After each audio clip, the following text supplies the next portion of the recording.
Bienvenidos. Esto es Chayo Contigo. Comenzamos.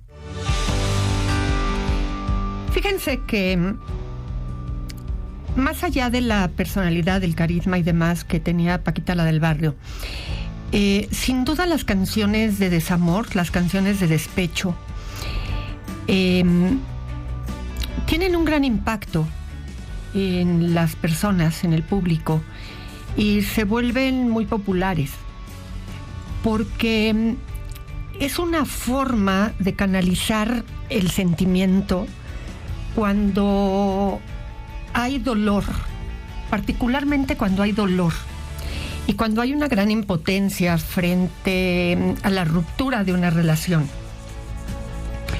Porque la música favorece mucho el desahogo, que va más allá del llanto, porque la música es un instrumento, en particular la música de despecho, en la que permite poner en palabras aquello que una persona hubiera querido decir y que al no tener pues la inspiración, el lenguaje para poder expresar y desahogar a través de la composición de alguien más, facilita expresar y dirigir lo que en su momento, por el gran dolor o por el gran impacto, expresar. Y cuando se puede cantar a todo pulmón, ¿no? Algo, hay cierto permiso social por expresar un sentimiento de una manera con fuerza, con intensidad, con toda la emoción a flor de piel. Y eso da varias formas de salida. Primero, te da un grupo de pertenencia. No eres el único o la única que lo ha vivido. Te ayuda a tolerar la tristeza de la experiencia que viviste. Te permite ponerle palabras a lo que sientes. Te ayuda a liberar el dolor de lo sucedido, entre muchas otras cosas. Y toda esa posibilidad no se vuelve ofensivo porque al ponerle música y al estarlo cantando, no estás agrediendo directamente a la persona. Y eso da una sensación de acompañamiento que en alguna medida logra que la experiencia se viva acompañado, y lo puedes hacer y hacer y hacer tantas veces como lo quieras. Y de esa forma se va elaborando el dolor de ese duelo que es la pérdida de una pareja. El dolor sale, no se queda enterrado ahí en el fondo, y la situación va transitando de una manera mucho mejor. E incluso a veces hasta contradictoria, porque cantando en el despecho acabas hasta riéndote de la circunstancia. Fíjense que una frase que escucho con mucha frecuencia es: quiero que mi hijo tenga lo que yo no tuve. Y entonces resulta que tenemos chicos, niños, no importa la edad, lo que piden, a quienes dejamos que pues no se esfuercen en nada, que se les haga todo sin el más mínimo esfuerzo, a quienes no permitimos que nadie más les llame la atención, nadie los regañe, y de pronto queremos el mismo resultado, es decir, que sean igual de responsables que nosotros, que se hagan cargo de sus cosas como nosotros, que se conviertan en el adulto que nosotros somos.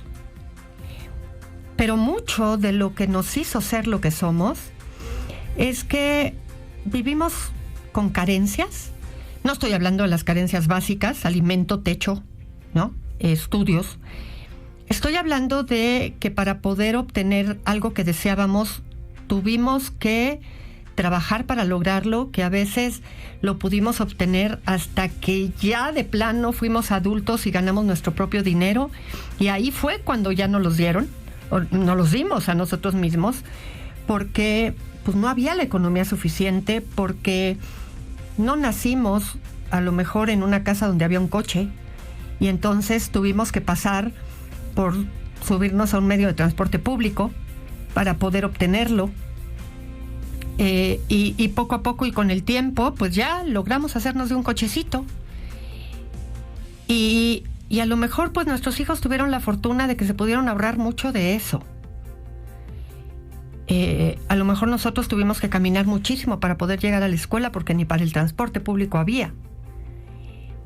Y de pronto nuestros hijos pudieron nacer en familias donde había más beneficios. Y aún así nos exigen la sorpresa, ¿no? Para que cuando regrese papá o mamá del trabajo les haya comprado algo a fuerza, para que el fin de semana que salimos con ellos les tengamos que comprar lo que se les antoja, para que cada vez que sale un videojuego nuevo se lo tengas que comprar. Y en ese proceso, de pronto es, pues para ellos trabajo, ¿no? Pues entonces les compro lo que me pidan. Y se llevan muy pocos no en la vida. Y no saben lo importante que es que ellos aprendan a madurar el deseo de las cosas. Porque si no, así como tan fácil lo desean, lo reciben y por lo tanto no lo valoran. Así es que ten cuidado, porque tendrías que pensar qué te ha llevado a valorar las cosas que tienes. Y por un proceso parecido tendrían que pasar tus hijos, porque a eso es a lo que le llamamos educación. Tengo una nietecita de 2 años y medio que le tiene mucho miedo a los adultos, incluyendo a sus tíos. Ella deja de jugar y deja todas sus actividades escondiéndose tras de su mamá cuando se acerca algún adulto. Ella estuvo inscrita en una guardería particular desde los 6 meses hasta los 2 años en el turno vespertino. Sospecho que ahí en esa guardería maltrataban a los niños, ya que muchas veces se escucha a la directora gritándoles. También creo que a mi nieta siempre la tenían sentada, porque ni siquiera se dieron cuenta cuando empezó a caminar y a hablar. Mi nieta regañaba a sus compañeritos cuando se asomaban a la puerta del salón, y esto a la directora le parecía muy gracioso, pero a mi hija no, porque sospechamos que de ahí lo aprendió. Mi hija cambió a la niña a una guardería de la SEP y todo mejoró mucho. Sin embargo, el miedo a los adultos no desaparece. Ayúdame, por favor, Chayo, dame un consejo. Sí, en efecto, seguramente eso fue lo que sucedió. Qué bueno que ya la cambiaron. ¿Qué se puede hacer? Mira, dada la edad, porque está muy pequeñita, todavía ella es muy candidata a poder aprender por imitación más que por verbalización. ¿A qué me refiero? En lugar de que ustedes le estén diciendo, mi amor, pero mira, pero no pasa nada, pero es tu tío, pero te quiere mucho, pero no te va a hacer nada, pero, ¿no? Lo que hay que hacer es que su mami, cuando ella se le esconda, no la trate de sacar a fuerza para exponerla a la persona, sino que se le comente a la persona para que coopere en que tu hija se sienta, dejando que tu nieta se quede paradita o sentadita o puesta donde ella se sienta protegida, y tu hija se ponga a nivel del suelo o sentada en una silla o en un sillón junto con la otra persona, con el tío que llegó, y empiece a enseñarle, mira, son los juguetes de fulanita, del nombre de tu nieta, y mira, y juega con ellos así, y empiece a convivir con el otro adulto, jugando y demás, para que tu nieta vaya ganando confianza y vea que el otro adulto es capaz de convivir y de jugar con los juguetes con tu hija, de tal manera que ella poco a poquito vaya saliendo y vaya haciendo, y tu hija le diga, este es el tal, ¿verdad? Y así se juega, y entonces le vaya diciendo, y tu nieta vaya poco a poco viendo que al tu hija relacionarse como niña con el otro adulto, tu nieta vaya saliendo, se vaya poniendo de ladito, vaya incorporándose poco a poco y se vaya dando cuenta que el otro adulto no es alguien ni agresivo ni violento y que puede convivir a su nivel.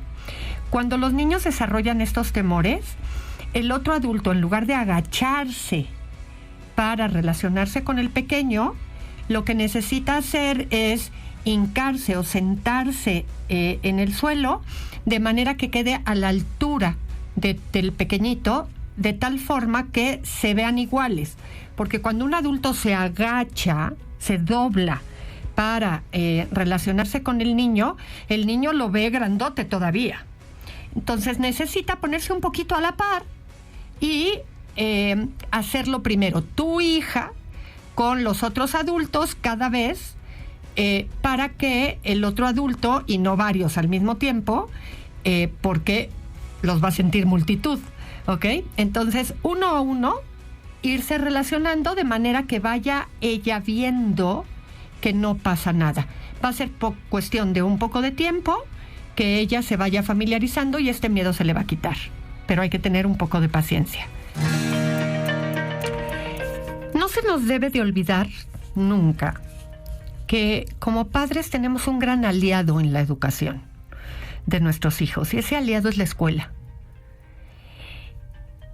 ¿Va a haber diferencias de opinión entre nosotros y la escuela?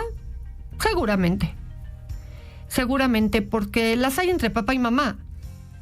Las hay entre alguno de los padres y quien nos ayuda a cuidarlos, ya sean abuelos, algún tío, alguna tía, la persona que trabaja con nosotros cuidando a nuestros hijos. Las diferencias de opinión, los desacuerdos son parte de la vida de los seres humanos. ¿Va a haber desacuerdos con la escuela? Sin duda alguna. Pero mientras no haya violencia, mientras no haya maltrato, los desacuerdos se pueden superar por el bien del desarrollo de nuestros hijos. Nosotros conocemos muy bien a nuestros hijos en lo individual, pero la escuela conoce mejor a nuestros hijos en su comportamiento en grupo. Y esto es bien importante entenderlo, porque la escuela ve de manera consistente a nuestros hijos en grupo. Sabe de lo que son capaces con tal de ganar aprobación de compañeros. Saben en la escuela de qué son capaces tus hijos por ganar lo que quieren, con tal de ganar aprobación, con tal de desquitarse de un amigo que le hizo algo, con tal de ganar el apoyo de los otros. ¿A qué se atreve cuando los otros lo empujan para que haga algo? Ese comportamiento del que las personas diríamos en lo privado que seríamos incapaces de hacer, y que sí somos capaces cuando los demás nos están echando porras para que lo hagamos. Y tú te lo imaginas, porque siempre tienes miedo de la mala influencia de los compañeros. Así es que sí sabes que hay algo en tu hijo, en tu hija, que sería capaz de hacer, impulsado por los demás. Así es que cuando la escuela te llama y te pide que la apoyes, es porque se está preocupando por la educación de tu hijo. Y en lugar de defender a tu hijo, deberías de saber que tu hijo, y no porque sea mala persona, sino porque simplemente es susceptible a la influencia, sí pudo hacer lo que la escuela te está diciendo que hizo. Y sale más ganando tu hijo si apoyas a la escuela en su proceso educativo que si te cegas ante lo que te están diciendo y dices, no, mi hijo sería incapaz, y lo defiendes. Claro que tu hijo lo va a negar, porque quiere evitar la consecuencia. Pero piensa que lo estás formando para ser una persona de bien. Y la escuela no gana nada con mentirte. A razón del fallecimiento de Paquita la del Barrio, estábamos hablando de la importancia que tiene la música en la vida de las personas. Y cómo yo constantemente les digo aquí que la música es terapéutica. Y fíjense que la música afecta directamente en las emociones. Por eso digo que la música es terapéutica. Y es que a nivel de nuestro cerebro activa el sistema de recompensas que tiene nuestro cerebro porque libera neurotransmisores como la dopamina, por ejemplo, que están asociadas con el placer y la felicidad. Y es por eso que la música puede deprimirnos, pero también puede levantarnos el ánimo. Y muchos estudios lo han demostrado porque estimula los dos hemisferios de nuestro cerebro, el derecho y el izquierdo. ¿Cómo es que influye? Bueno, pues afecta a nuestras emociones evocando recuerdos. Puedes escuchar una canción que escuchabas cuando ibas a la escuela o a la universidad o cuando andabas con alguien, por ejemplo. Puedes asociar una canción a un lugar o a un acontecimiento y eso puede desencadenar recuerdos y emociones que estaban relacionados con una época o una experiencia de tu vida. Aparece la nostalgia en algunos casos, momentos felices y revives esos recuerdos o a quien le gustaba esa canción, por ejemplo. Las letras que expresan amor, tristeza o enojo pueden resonar en ti y provocar emociones. También pueden contribuir en su impacto emocional de una manera muy importante. Una melodía lenta, por ejemplo, puede evocar sentimientos de tristeza, mientras que una melodía muy veloz, muy alegre, puede crear una sensación de emoción importante. Y dependiendo del contexto cultural y personal, hay culturas que tienen sus propias tradiciones y géneros musicales que se asocian a emociones muy concretas. Nosotros tenemos diferentes tipos de música, por ejemplo, en el norte del país, ¿no? O la música ranchera que está asociada al país y que la oigas en donde hoy la oigas en el mundo, dicen esa es música mexicana. Hay culturas occidentales que tenemos asociadas ciertas canciones o cierta música al amor románticas, mientras que en culturas orientales la música con un ritmo más lento se asocia más a lo melancólico. Y esto va variando dependiendo de... Sin embargo, hay un dato interesante que les voy a platicar regresando. ¿Saben que se escuchan más canciones tristes cuando estamos como bajoneados de ánimo? ¿Por qué? Si es cuando necesitaríamos canciones alegres, ¿no? Bueno, pues no. Bien, pues, ¿por qué escuchamos canciones tristes cuando estamos apachorradones? Pues porque la música estimula nuestras emociones, porque tiene tono, melodía, sonido, y todo eso conecta con nuestro cerebro más emocional. Y fíjense que ese lado emocional conecta más con las canciones que el lado racional del cerebro.